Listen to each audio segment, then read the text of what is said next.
প্রিয় দর্শক, প্রযুক্তির উৎকর্ষে সমগ্র বিশ্ব আজকে কিন্তু সংযুক্ত একটি জায়গাতে। আর আরেকটি বিষয় ঘটছে যে প্রযুক্তির এই উৎকর্ষের সঙ্গে বিশ্ব এখন গতিশীল। প্রতিটি দিন আর আগের মতো কিন্তু থেমে নেই, প্রত্যেকটি মুহূর্ত আমাদের গতিশীল। তার সঙ্গে আছে তথ্য, আছে যোগাযোগ প্রযুক্তির এক বিশাল বিস্তার। এই বিস্তারের মধ্যে ঢুকেছে আমাদের শিক্ষা, স্বাস্থ্য, কৃষি, ব্যবসা, যা কিছু বলেন, আমাদের যাপিত জীবনের সব কিছু কিন্তু এখন এখানে। কথাগুলো বলছিলাম এই জন্যে, আজ বিশ্ব টেলিযোগাযোগ ও তথ্য সংঘ দিবস 2026। আপনার হাতের মুঠোর মধ্যে একটি মোবাইল ফোন, আপনার সামনে একটি কম্পিউটার, কিংবা যাই কিছু বলুন না কেন, বিশ্ব টেলিযোগাযোগ কিন্তু আপনাকে ঘিরে রয়েছে। আর আপনি তার একজন সদস্য, সেই তথ্যের সমাজের, সংঘের আপনি এক মূল্যবান সদস্য। আপনাকে নিয়েই আমাদের আজকের অনুষ্ঠান। প্রিয় দর্শক, স্বাগত বিশ্ব টেলিযোগাযোগ ও তথ্য সংঘ দিবসের আজকের এই দিনটির আলোচনায়। বাংলাদেশ টেলিভিশন আপনার সামনে তুলে ধরছে আজকের দিনটি। আর সেই সঙ্গে বাংলাদেশ টেলিভিশনের আমন্ত্রণে কিন্তু আজকের এই আলোচনা অনুষ্ঠানে দুজন ব্যক্তিত্ব আমাদের সঙ্গে যুক্ত হয়েছেন। আমাদের সঙ্গে আলোচনায় যোগ দিয়েছেন ডাক, টেলিযোগাযোগ এবং তথ্য প্রযুক্তি মন্ত্রণালয়ের মাননীয় মন্ত্রী ফকির মাহবুব আনাম। ধন্যবাদ আপনাকে। আমাদের সঙ্গে যুক্ত হয়েছেন বাংলাদেশ টেলিযোগাযোগ রেগুলেটরি কমিশনের সম্মানিত chairman major general Mohammad Emdadul Bari. আমরা প্রথমেই মন্ত্রী মহোদয়ের সঙ্গে কথা বলতে চাই। মাননীয় মন্ত্রী মহোদয়, আপনাদের নির্বাচনী ইশতেহারে টেলিযোগাযোগের জন্য যে বিষয়গুলো আপনারা সামনে এনেছিলেন, জনগণের কাছে কি কি সেবা পৌঁছে দিতে আপনারা চেয়েছিলেন? সারা পৃথিবীতে যে ইন্টারনেট, যে প্রযুক্তি এসছে, জনগণের গোড়দোড়ে আমরা নিয়ে যেতে চাই এটাকে। সেটাকে সামনে রেখে আমরা কাজ করে যাচ্ছি। আমরা আপনারা ইতিমধ্যে দেখেছেন এই প্রায় 3 মাস হয়নি আমাদের, এর মধ্যে কিন্তু আমরা বেশ কিছু কাজ আমরা করেছি। ফ্রি ওয়াইফাই দিয়েছি, আপনারা ইতিমধ্যে জানেন। এয়ারপোর্টগুলিতে ওয়াইফাই দিয়েছি। আমরা ট্রেনগুলিতে স্টারলিংক, আপনার যে লেটেস্ট প্রযুক্তির ওয়াইফাই ফ্রি দিয়েছি। আমরা বিমানে ওয়াইফাই ফ্রি দিয়েছি। এবং ইতিমধ্যে আমাদের আরও যে বাকি কিছু বিমান বন্দর আছে বা ট্রেনগুলিতে আছে, ওগুলিতে আমাদের দেওয়ার কাজ চলছে। ইতিমধ্যে আপনারা জানেন যে আমরা কৃষি কার্ড দিয়েছি, আমরা ফ্যামিলি কার্ড দিয়েছি। এবং এই ফ্যামিলি কার্ড, কৃষি কার্ডগুলি ইন্টারনেটের মাধ্যমেই আমরা জনগণের কাছে পৌঁছে দিয়ে চাই। এবং তার জন্য আমাদের ডাক যোগাযোগ যারা আছেন, আপনারা জানেন ইতিমধ্যে আমাদের প্রায় 9,800 ডাকঘর আছে গ্রামগঞ্জে। আপগ্রেড করে ওর মাধ্যমেই কিন্তু আমরা এই কৃষি কার্ড এবং ফ্যামিলি কার্ডকে বিতরণ করতে চাই। এবং সেখানে আমার ইন্টারনেটের দরকার হবে, ইনশাল্লাহ সেটার উপরে কাজ হচ্ছে। আমাদের মাননীয় প্রধানমন্ত্রীর নির্দেশে প্রায় 1 মিলিয়ন জব আমাদের ক্রিয়েট করতে হবে ইন নেক্সট 5 ইয়ার্স। সুতরাং ওটাকে মাথায় রেখেও আমরা কাজ করছি। আল্লাহ চাহে তো আমরা যেভাবে আমাদের বিটিআরসি চেয়ারম্যান সাহেব এখানে আছেন এবং ওনার সহযোগিতায়, এবং আমাদের আইসিটি মন্ত্রণালয় এবং টেলিকম মন্ত্রণালয়, ওনারা যেভাবে এগিয়ে যাচ্ছেন, আমাদের যে টার্গেট আছে সেই টার্গেট ইনশাল্লাহ আমরা পৌঁছতে পারবো বলে আশা করছি। মন্ত্রী মহোদয়ের কাছে আমাদের আরেকটু আমরা এগিয়ে যেতে চাই যে টেলিকম খাতের যে ব্যাপারটি নিয়ে আপনি মানে এগিয়ে যাচ্ছেন, আপনার সরকারের আপনি কি মনে করছেন যে আপনার সামনে বাধা আছে কিছু, বা কিছু চ্যালেঞ্জের মুখোমুখি কি আমাদের হতে হচ্ছে? সারা বাংলাদেশে আপনারা জানবেন যে প্রায় কত 1,71,000 kilometre submarine cable, fibre cable display করে দিয়েছি। এবং ইতিমধ্যে প্রত্যেকটি উপজেলা পর্যায়ে আমরা, আপনারা জানবেন, দেখবেন যে উপজেলা পর্যায়ে কিন্তু আজকাল ইন্টারনেট পৌঁছে গেছে। আপনার আইএসপিআর যাদের কমিটি আছে, ওনাদেরকে দেখতেছি আপনার সেই রিমোট জায়গায় কিন্তু আজকাল আমরা বসে বসে টেলিভিশন দেখছি। এটি কিন্তু এই প্রযুক্তিরই কিন্তু রেজাল্ট সেটার। এবং আমি আশা করি আপনি যেটা বলছেন কোনো অসুবিধা বা কোনো প্রবলেম আমরা দেখছি না ইনশাল্লাহ।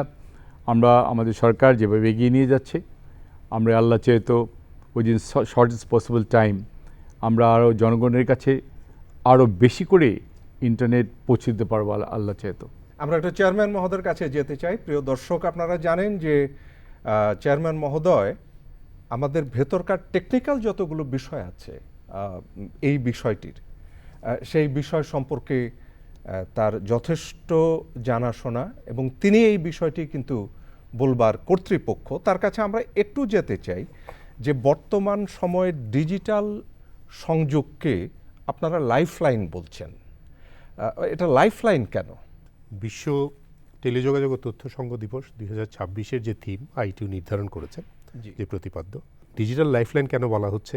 কারণ আমাদের ফিজিক্যাল ওয়ার্ল্ডে এই ইন্টারনেট এবং তথ্যভিত্তিক টেকনোলজি এসে আমরা এত ডিপেন্ডেন্ট হয়েছি।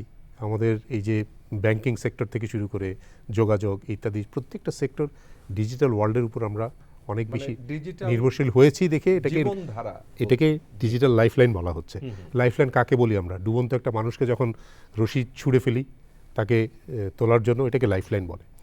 সো ডিজিটাল ওয়ার্ল্ডটা আমাদের ফিজিক্যাল ওয়ার্ল্ডের লাইফলাইন হিসেবে গণ্য করা হচ্ছে প্রায় সারা পৃথিবী জুড়ে, মানে অলমোস্ট এর উপরই আছে। এর সাথে আমি কেন আজকের থিমের বা প্রতিপাদ্যের কথাটা লিঙ্ক করার চেষ্টা করছি, এটা ইন্টারেস্টিং হচ্ছে এই জন্য যে একদিন আমরা চিন্তা করেছি এই ডিজিটাল ওয়ার্ল্ডটা তৈরি করার জন্য, কিন্তু আজকে এসে আমরা দেখছি যে আমাদের জীবনযাত্রাটা ডিজিটাল ওয়ার্ল্ডের উপর এতটা নির্ভরশীল হয়ে গেছে। এই প্রত্যেকটা জিনিসের একটা life line, payment system is a life line. আমাদের যে এই লক্ষ লক্ষ প্লেন চলছে, এরা যে নেভিগেশন করছে স্যাটেলাইটের মাধ্যমে করছে, এই satellite is a life line.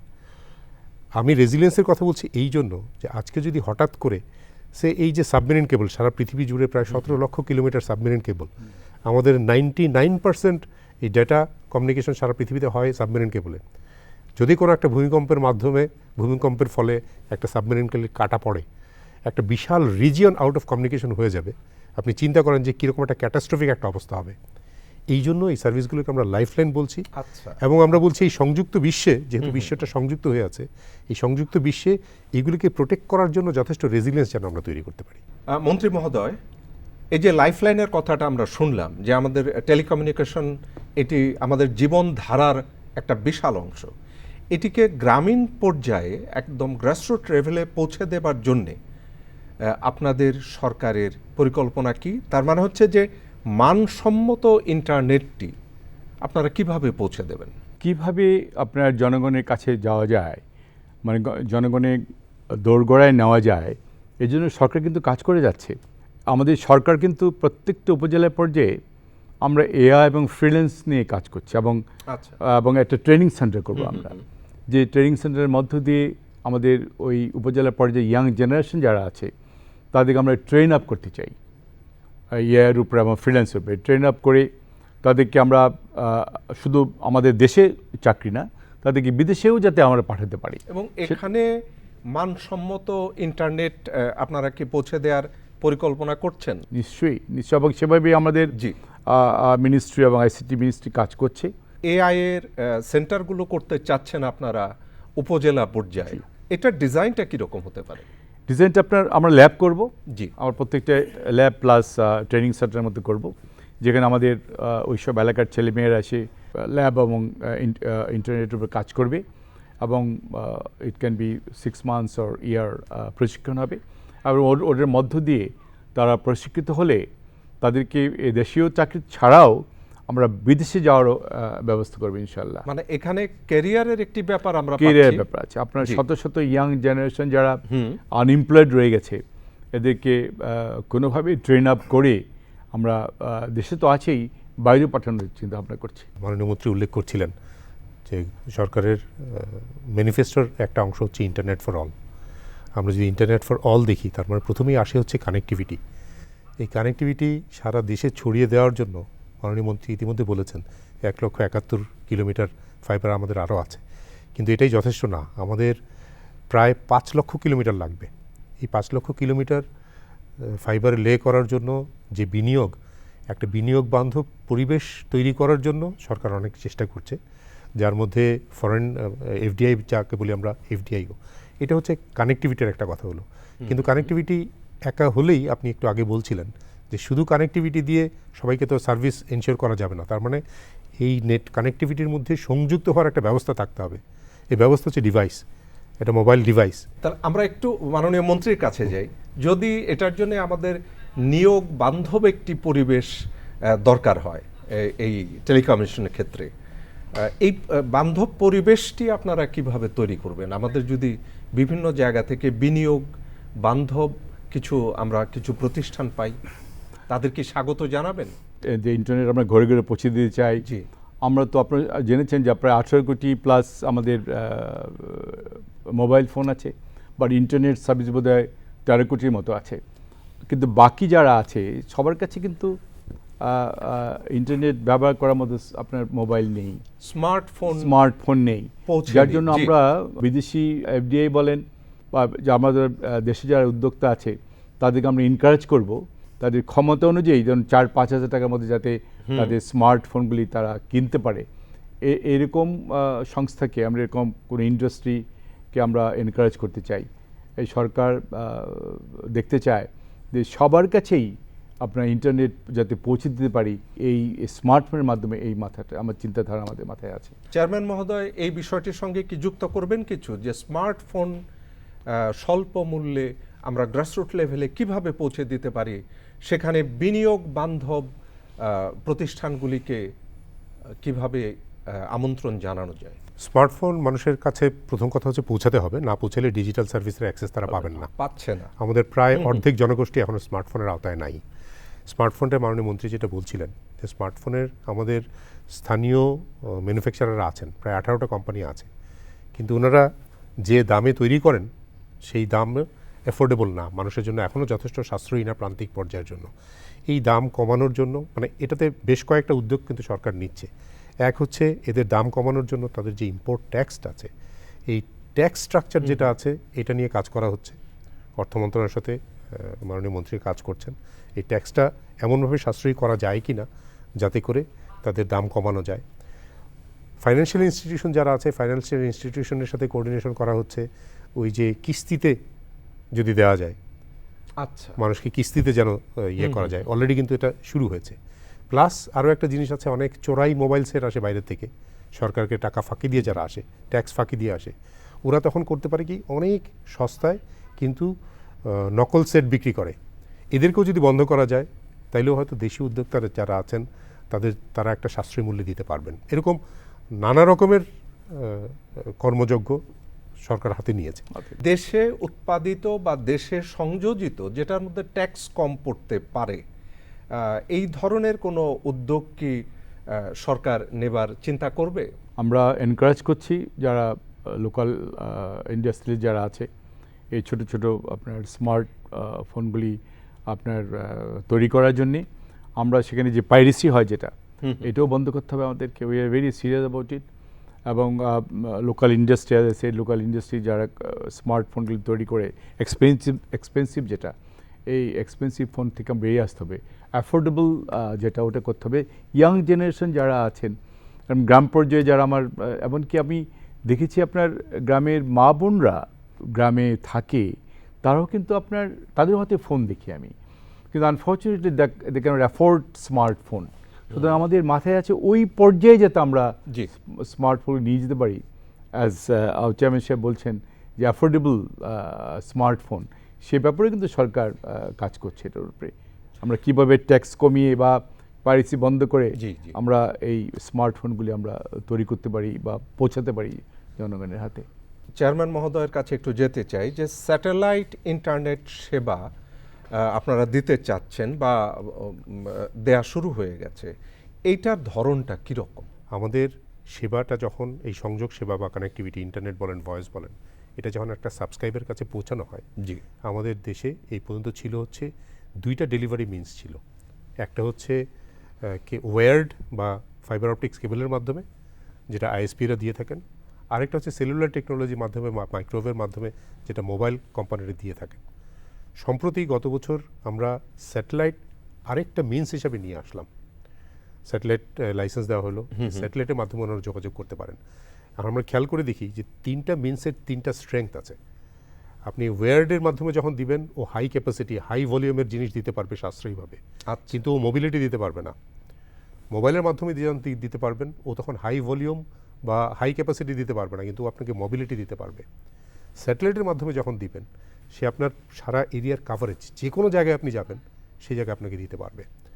So এই 3টা মিনসের যেহেতু 3টা স্ট্রেংথ আছে, আমরা স্যাটেলাইটকে আশা করছি, যদিও স্যাটেলাইটেরটা সবচেয়ে বেশি দামি, সার্ভিসের সবচেয়ে বেশি দামি, কিন্তু স্যাটেলাইট আমাদের জন্য যে সুবিধাটা আনছে সেটা হচ্ছে একেবারে প্রত্যন্ত অঞ্চলে যেখানে আমরা ওয়্যার্ড বা ওয়্যারলেস দিয়ে কভার করতে পারছি না, সেই সব জায়গায় স্যাটেলাইটটা। কিন্তু সেখানে কি আমাদের জনগণ যারা প্রান্তিক পর্যায়ে ব্যবহার করবে, তারা কি তার মূল্য বহন করতে পারবে স্যাটেলাইটের যে ইন্টারনেট? লোকাল যারা আইএসপি আছেন তাদেরকে অ্যালাউ করা হচ্ছে, ওনারা স্যাটেলাইট থেকে নিতে পারেন, ওনারা নিয়ে একজন নিয়ে অনেক মানুষের মধ্যে ডিস্ট্রিবিউট করতে পারবেন। আচ্ছা। এইটা অ্যাফোর্ডেবল হবে। আচ্ছা। আমি একটা কথা বলতে চাই, আমি কিছুদিন আগে আপনার কক্সবাজারে গিয়েছিলাম, ওখানে প্রায় 5,500 আমাদের আর্টিসান বোট আছে, যারা প্রত্যেক বছর আমরা দেখি একটু ঝড় বৃষ্টি হলে, সাইক্লোন হলেই প্রচুর লোক মারা যায়। আমরা কিন্তু সেই বোট মালিকদের বলে এসেছি যে আপনাদেরকে আমরা ইন্টারনেট সার্ভিস দিতে চাই, যাতে করে আপনার কোনো খুব সহজেই তারা ইনফরমেশন পায় যখন কোনো ঝড় হবে বা তুফান আসছে বা সাইক্লোন আসছে, যাতে খবরটা পেয়ে তারা তাড়াতাড়ি করে সরে চলে আসতে পারে। আমার এটার মধ্যে স্যাটেলাইটের মাধ্যমে বোধহয় আমাদের বাংলাদেশ স্যাটেলাইট ওয়ান যেটা আছে, জি, এই কোম্পানিটা অলরেডি এটা নিয়ে কাজ করছে। ওরা একটা আমরা কনসেপ্ট এইভাবে ডেভেলপ কাজ করেছে। মন্ত্রী মহোদয়, আমরা এতক্ষণ তো কমিউনিকেশন মধ্যে ছিলাম, টেলিকমিউনিকেশন, এখন একটু তথ্য সংঘের ভেতরে যাই। আমাদের প্রতিপাদ্যের মধ্যে যে তথ্য সংঘটি আছে, তথ্য সমাজ, সেখানে শিক্ষা, স্বাস্থ্য, কর্মসংস্থান সব কিছু নিয়ে একটি সংঘ তৈরি হয়েছে। আপনার এই ডিজিটাল সংযোগ, এটি শিক্ষায়, স্বাস্থ্যে, ক্যারিয়ার তৈরিতে এটাকে কিভাবে নিয়ে যেতে চান? নতুন প্রজন্মের কাছে আমার একটাই কথা, যে আমরা উদ্ভাবক হিসেবে দেখতে চাই। শিক্ষা, গবেষণা এবং কর্মসংস্থানে এই প্রযুক্তিকে ব্যবহার করতে হবে। আমরা মনে করি যে ইয়াং জেনারেশন যারা আছেন, বিনোদনের মধ্যে না রেখে উদ্ভাবনের মধ্যে থাকতে হবে তাদের। স্বাস্থ্যের ক্ষেত্রে আমরা যদি টেলিমেডিসিনের দিকে যেতে পারি, তাহলে জায়গাটি অনেক বেশি কার্যকর হয় বলে মনে হয়। এক্ষেত্রে কোনো ধরনের পরিকল্পনা করবেন কি? দেখেন, একটা প্রযুক্তি যখন আসে, নতুন প্রত্যেকটা প্রযুক্তি একটা প্রমিস নিয়ে আসে, প্রোডাক্টিভিটি বাড়ায় প্রত্যেক প্রযুক্তি। আপনি সেই কয়লা ইঞ্জিন, ডিজেল ইঞ্জিন থেকে শুরু করেন। সো তথ্য প্রযুক্তি যে আসছে, সেও কিন্তু এই প্রোডাক্টিভিটি বাড়ানোর প্রমিস নিয়েই আসছে। কিন্তু অসুবিধাটা হচ্ছে, আমরা মূলত টেকনোলজি ইনভেন্ট করি না, আবিষ্কার করি না। আমাদের মতো দেশ যারা আছে, যারা টেকনোলজি আবিষ্কার করে না, তাদের একটাই মাত্র উপায় হচ্ছে উদ্ভাবন বা ইনোভেশন। এই কথাটাই মাননীয় মন্ত্রী বলার চেষ্টা করছেন। যদিও তথ্য প্রযুক্তি আমরা আবিষ্কার করিনি, কিন্তু আমাদের যে তরুণ প্রজন্ম, আপনি যদি দেখেন অনলাইন ফ্রিল্যান্সার, সারা পৃথিবীতে টপ যে কান্ট্রিগুলো আছে তার মধ্যে একটা হচ্ছে বাংলাদেশ অনলাইন ফ্রিল্যান্সার।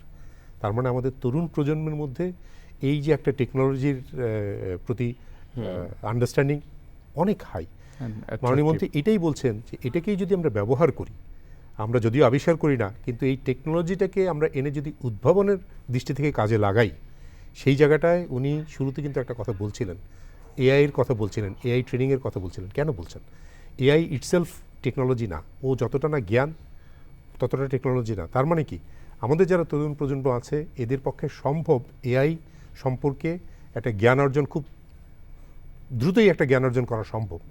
যদি হয়, তাহলে এটা উদ্ভাবনের একটা বড় হাতিয়ার হতে পারে। তথ্য প্রযুক্তি ব্যবহার করে এআইয়ের জ্ঞান এর মধ্যে সম্পৃক্ত করে আমরা যদি উদ্ভাবন করি, এটাই আমার মনে হয় সবচেয়ে বড় ইয়ে। এবং সেই সঙ্গে আত্মকর্মসংস্থানের কিন্তু বিশাল একটি ক্ষেত্র স্কোপ তৈরি হয়ে গেল। মাননীয় মন্ত্রী, প্রযুক্তির ভেতরে ঢুকে দেখছি যে আমরা প্রচুর কন্টেন্ট তৈরি করছি, এবং কন্টেন্টগুলি অনেকগুলি কাজেও আসছে, কিন্তু কন্টেন্টগুলি কোনটি বৈধ, অবৈধ বা এই সম্পর্কিত একটি সুনির্দিষ্ট আইন প্রণয়নের কোনো পরিকল্পনা কি করবেন? এই কন্টেন্ট নিয়ে কদিন আগে আইএসপিআর একটা সেমিনার করেছে, ওখানেও তারা এই সব কন্টেন্ট নিয়ে দেয়ার ওরিড। আমাদের সরকারের পক্ষ থেকে আমরা চেষ্টা করছি যাতে এইসব কন্টেন্টকে কন্ট্রোল করা যায় নাকি। আমার মনে হয় এবং নানা রকমের যেসব কন্টেন্ট আমরা দেখি বাজারে, আমরা চেষ্টা করি যে আইন করে একটি এগুলি- আইনের জি আওতায় কিভাবে এদেরকে রহিত করা যায়, এটা আমাদের মাথায় আছে ইনশাল্লাহ। আমরা যদি কন্টেন্টের মূল সংঘাতটা এই কন্টেন্ট বা আজকের আলোচনা থেকে বোঝা যাবে না। আমরা যদি একটু পিছনে যাই, এটা আগে দেখতো কে? বিটিভি। এটা রেগুলেটর সব কিছুই ছিল বিটিভি। টেকনোলজি ও এটার আলাদা ছিল, টেলিফোনের টেকনোলজি আলাদা ছিল। টেলিফোন দেখতে হচ্ছে টিএনটি, খেয়াল করে দেখেন। দুইটা ভিন্ন সার্ভিস, দুইটা ভিন্ন টেকনোলজি, দুইটা ভিন্ন রেগুলেটরের মাধ্যমে, দুইটা ভিন্ন রেগুলেশনের মাধ্যমে রেগুলেটেড হয়েছে। আজকে মাঝখানে এসে যখন ইন্টারনেট প্রোটোকল আসলো, আইপি যখন আসলো, টেকনোলজি মার্জ হয়ে গেল, খেয়াল করেন, ইকুইপমেন্ট মার্জ হয়ে গেল। এখন আর আগের মতো বাউন্ডারিটা নেই। কন্টেন্টের বাউন্ডারি, কে কন্টেন্ট ক্রিয়েটার, কে কন্টেন্ট ডিস্ট্রিবিউটার, কে ব্রডকাস্টার, এই বাউন্ডারিগুলো ব্লার হয়েছে। কিন্তু আমাদের সেই রেগুলেশন মার্জ করেনি। এখনও আপনার ব্রডকাস্ট বা রেগুলার মিডিয়া হচ্ছে তথ্য মন্ত্রণালয়ের আন্ডারে, আবার এদিকে ইন্টারনেট হচ্ছে ডাক টেলিযোগাযোগ মন্ত্রণালয়ের আন্ডারে। যতক্ষণ পর্যন্ত আমরা সেই পুরনো রেগুলেশনটাকে নতুন আঙ্গিকে দেখা শুরু না করব, এই প্রবলেমটা সলভ হবে না। মাননীয় মন্ত্রী এটাই বলছেন যে এক্স্যাক্টলি এই জায়গাটাতেই কাজ হচ্ছে। তথ্য মন্ত্রণালয়, ডাক টেলিযোগাযোগ এবং আইসিটি বিভাগ সহ এই জায়গাটাতেই একটা কাজ হচ্ছে, এবং খুব শিগগিরই আপনি দেখতে পাবেন হয়তো এই রিলেটেড নতুন রেগুলেশন আসবে, যে রেগুলেশনটা যুগোপযোগী হবে। এবং মাননীয় মন্ত্রী যেহেতু আমাদের সঙ্গে আছেন আলোচনার মধ্যে, তার কাছে আমরা এই বিষয়টিও পৌঁছে দিলাম। এক দেশ এক রেট, ব্রডব্যান্ড বলেন, যে কোনো ইন্টারনেটের ক্ষেত্রে আমরা কি একটি রেটে পৌঁছাতে পারবো? সম্ভাবনাটা কি মনে হয় আপনার? এখন তো একটি রেটই আছে। এই কথাটা শুনতে যত সহজ মনে হয় জি, এবং যত নোবেল মনে হয়, এটা বাস্তবায়ন করা আসলে অনেক কঠিন। কারণটা কি?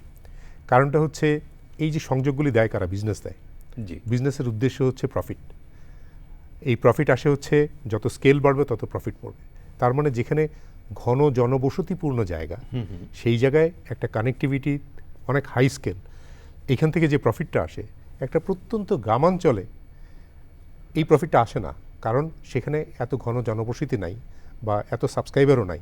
কিন্তু এই কানেকশনটা গ্রাম পর্যন্ত টেনে নিয়ে যাওয়ার যে খরচ অত্যন্ত বেশি। তার মানে সত্যিকার অর্থে আপনি যে জায়গায় যে খরচ, এটার উপর বেস করে যদি ওনারা প্রাইসিং করেন, মূল্য নির্ধারণ করেন, তাহলে গ্রামে প্রান্তিক পর্যায়ে দাম হবে অসম্ভব রকমের উঁচু, শহরে হবে অসম্ভব রকমের নিচু। এইটাকে একটা সামঞ্জস্য করার জন্য এই এক দেশ এক রেটের প্রচলনটা চালু করা হয়েছিল। আমরা বুঝতে পারছি যে বিষয়টি খুব কঠিন। তার মানে প্রান্তিক পর্যায়ে সাবসিডাইজ করে হুম, শহর অঞ্চল থেকে দামটা ওঠানো, আচ্ছা। এইরকম একটা ব্যাপার থেকে এক দেশ এক রেট। এই কাজটি করার জন্যই আমাদের মাননীয় মন্ত্রী মহোদয় রয়েছেন, যারা যে কোনো জায়গা থেকে সাবসিডি দিয়ে অন্য জায়গাটিকে ব্যালেন্স করবেন। That's right. মন্ত্রী মহোদয়ের কাছে আমরা একটু জানতে চাই যে তরুণদের নিয়ে আপনাদের এত উচ্চাসা, তরুণদের আত্মকর্মসংস্থান টেলিযোগাযোগ এবং তথ্য সংঘের মধ্যে নিয়ে আসতে চান, সেই তরুণ নাগরিকদেরকে আপনার সরকারের পক্ষ থেকে আপনি কি আশার বাণী শোনাবেন? ইয়াং জেনারেশনকে অভিভাবক হিসেবে আসতে হবে। কদিন আগে আমাদের মাননীয় প্রধানমন্ত্রী কিন্তু আপনার ঢাকা ইউনিভার্সিটি গিয়েছিলেন।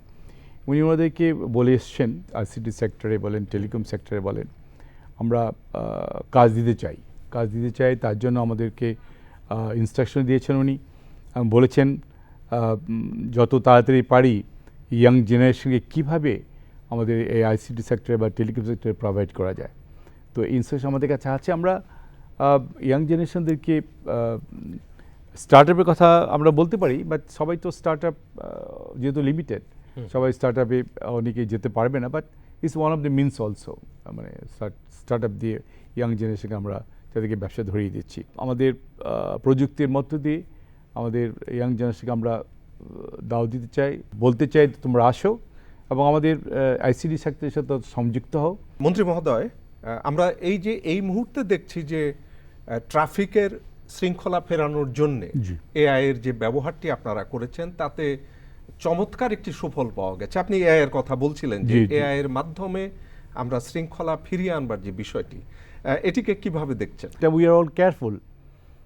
আমরা অনেককে দেখতেছি, আপনার যখনই আজকাল ট্রাফিক লাইট হচ্ছে, আমাদেরকে কেউ ট্রাফিক লাইট ভাঙছি না, কারণ এআই এমন একটা প্রযুক্তি যে অটোমেটিক্যালি আপনার কাছে কিন্তু এই ট্রাফিক ভাঙার জন্যেই আপনার কাছে কিন্তু চিঠি চলে যাবে, আপনার জরিমানা চলে যাবে। এটি কিন্তু এখন আর ওই ট্রাফিক যারা দাঁড়িয়ে থাকতো তাদেরকে যে ইনফ্লুয়েন্স করা, তাদেরকে যে বলা যে ভাই এটা করো না, আমাকে মাফ করে দাও, এইটা কিন্তু সুযোগ নেই। এই যে এআইয়ের যে রেজাল্টটা আজকে আমরা সারা ঢাকা শহরে দেখছি, সবাই কেয়ারফুল হয়ে গেছি কিন্তু আমরা, স্পেশালি আমিও নিজে মাইসেলফ অলসো কেয়ারফুল। আচ্ছা। এবং আমার গাড়িকে বলি যে কখনোই ট্রাফিক ভাঙবে না। এইভাবে এই যে মানুষের মধ্যে এই সেন্সিটিভিটি কিন্তু চলে এসছে, ইট জাস্ট এআইয়ের this the result of AI. So this is our government success, and আমরা এইভাবেই কিন্তু একটা পর একটা আমাদের যে কমিটমেন্ট, নির্বাচনী কমিটমেন্ট, স্ট্র্যাটেজিক কমিটমেন্ট করেছি, ইনশাল্লাহ একটা পর একটা আমরা ইমপ্লিমেন্ট করে যাচ্ছি। এবং বিটিআরসির চেয়ারম্যান মহোদয়, আজকে সারাদিন আপনাদের যে কর্মসূচিগুলি ছিল আমরা একটু জানাতে চাই দর্শককে। ডাক ও টেলিযোগাযোগ মন্ত্রণালয় এবং বিটিআরসির জি, নেতৃত্বে আমরা সারাদিন ধরে যে কাজগুলি করছি, ক্রোড়পত্র প্রকাশ করা হয়েছে, বিশেষ ম্যাগাজিন সংখ্যা প্রকাশ করা হয়েছে, সেমিনারের আয়োজন করা হয়েছে, আমাদের সারাদিন ধরে আজকে এবং কালকে মেলা চলছে, এই মেলায় তরুণ উদ্যোক্তারা আসছেন। এই জায়গাটায় আমি মাননীয় মন্ত্রীর কথা ধরে একটা কথা বলতে চাই, তরুণদের উদ্দেশ্যেই বলতে চাই যে উদ্ভাবন কিসের উদ্ভাবন, বা উদ্ভাবন মানেটা কি? মানে কি শুধুই টেকনোলজি ব্যবহার করাই উদ্ভাবন? আমার কাছে মনে হয় না। আজকে তরুণদেরকে করা উচিত, ফোকাস করা উচিত। একটা উদ্ভাবনের মূল উদ্দেশ্য হচ্ছে একটা প্রবলেম সলভ করা, একটা রিয়েল লাইফ প্রবলেম সলভ করা। একটা সমস্যা, সেই সমস্যাটা আমি কেমন করে সমাধান করব, সেই সমাধানে আমি টেকনোলজি ব্যবহার করব কিভাবে, এটা হচ্ছে সেকেন্ড কথাটা। তার মানে উদ্ভাবন করতে গেলে আমার প্রথমেই দরকার হবে হচ্ছে একটা রিয়েল লাইফের প্রবলেম আইডেন্টিফাই করা। এটা আমি বিশেষ করে তরুণ প্রজন্মকে বলছি এই জন্য, স্টার্ট আপদেরকে বলছি এই জন্য, এই কাজটা বড় কর্পোরেটরা করতে পারেন না। বড় কর্পোরেটরা স্কেল আপ করতে পারেন, এই জায়গাটায় স্টার্ট আপের দরকার। এইটা সাপোর্ট করার জন্য সরকার যে জিনিসটা করার চেষ্টা করছে, এনাদের জন্য প্রথম দরকার কানেক্টিভিটি। সরকার কানেক্টিভিটি নিয়ে কাজ করছে, আমি আগেই বলেছি। এনাদের জন্য এসেনশিয়াল একটা জিনিস হচ্ছে payment system, digital payment system. সরকার ডিজিটাল পেমেন্ট সিস্টেম নিয়ে কাজ করছে এনাদের জন্য। আর 3 নম্বর সবচেয়ে এসেনশিয়াল যে জিনিসটা হচ্ছে প্রচুর পরিমাণে ডেটা সেন্টার দরকার। এর পাশাপাশি ইনাদের ক্যাপাসিটি বৃদ্ধির জন্য ওই যে এআই আপস্কিলিং ট্রেনিংয়ের কথা যে বারবার মাননীয় মন্ত্রী বলছেন, আপনি যদি এআই ট্রেনিংও দেন এদেরকে, তাহলে এই তরুণ প্রজন্মের পক্ষে এই উদ্ভাবন করা জিনিসটা অনেক সহজ এবং কার্যকরী জিনিস হয়ে দাঁড়াবে বলে আমার বিশ্বাস। আমরা ডাক, টেলিযোগাযোগ ও তথ্য প্রযুক্তি মন্ত্রণালয়ের মাননীয় মন্ত্রী ফকির মাহবুব আনাম, আপনার কাছ থেকে একদম শেষ কথাটা জানতে চাই। এই যে একটা টেলিযোগাযোগের একটা দেশ, স্মার্ট একটা বাংলাদেশ, আপনি কীরকম একটি দেশের স্বপ্ন দেখেন? Thank you. আজকে এই বিশ্ব টেলিযোগাযোগ দিনে আমি এটি বলতে চাই যে আমাদের এই সরকার, নির্বাচিত সরকার, প্রায় 17 বছর পরে আজকে এই দেশের জনগণ আমাদের ভোটে নির্বাচিত করে আমাদের দেশে সেবা করার সুযোগ করে দিয়েছেন। আমাদের মাননীয় প্রধানমন্ত্রী যে স্বপ্ন, উনি যখনই বলেন আই হ্যাভ এ প্ল্যান, সেই প্ল্যান অনুযায়ী আমরা এদেশের জনগণের কাছে সেই দোরগোড়ায় আমাদের ইন্টারনেট সার্ভিস বলেন, আমরা প্রযুক্তি, ইন্টারনেট প্রযুক্তি বলেন, সব কিছুই পৌঁছে দিতে চাই। কারো যেন এই প্রযুক্তি থেকে, এই ইন্টারনেট থেকে যেন কেউ বাদ না পড়ে, সেটি আমাদের সরকারের স্বপ্ন। এবং আমাদের ইন্টারনেট প্লাস প্রযুক্তির মধ্য দিয়ে আমরা আরও জব ক্রিয়েট করতে চাই। As my prime minister always say that we have to create 1 million jobs. সুতরাং এটাকে মাথায় রেখে আমরা এই মন্ত্রণালয়ে কাজ করে যাচ্ছি। ইনশাল্লাহ আগামী 5 বছরের মধ্যে আমরা, চেয়ারম্যান সাহেব উনি বিটিআরসিতে আছেন, আমাদের প্রযুক্তিতে অন্যান্য যারা সরকারি কর্মকর্তারা আছেন, তাদের সাহায্য সহযোগিতায় ইনশাল্লাহ আমাদের যে প্রতিশ্রুতি আমরা জনগণকে দিয়েছি এবং আমার মাননীয় প্রধানমন্ত্রীর যে স্বপ্ন 1 মিলিয়ন জব ক্রিয়েট করা, আমরা সেদিকে এগিয়ে যাচ্ছি ইনশাল্লাহ। মাননীয় মন্ত্রী মহোদয়, আপনাকে অনুষ্ঠানে আসবার জন্য অসংখ্য ধন্যবাদ জানাই, কৃতজ্ঞতা জ্ঞাপন করছি। এবং আপনাকে ধন্যবাদ। বিটিআরসির চেয়ারম্যান মহোদয়, আপনি যে মূল্যবান কথাগুলো আমাদেরকে বলেছেন, দর্শককে জানিয়েছেন, তার জন্য আমরা কৃতজ্ঞতা বোধ করছি। আপনাকে অসংখ্য ধন্যবাদ। আপনাকে ধন্যবাদ। প্রিয় দর্শক, আলোচনার ভেতরে মন্ত্রী মহোদয় এবং বিটিআরসির সম্মানিত চেয়ারম্যান যে কথাগুলো বললেন, আমাদের কিন্তু সাধারণ কথার ভেতরে এই কথাগুলো আসে না, বেশ গভীর আলোচনা হয়েছে।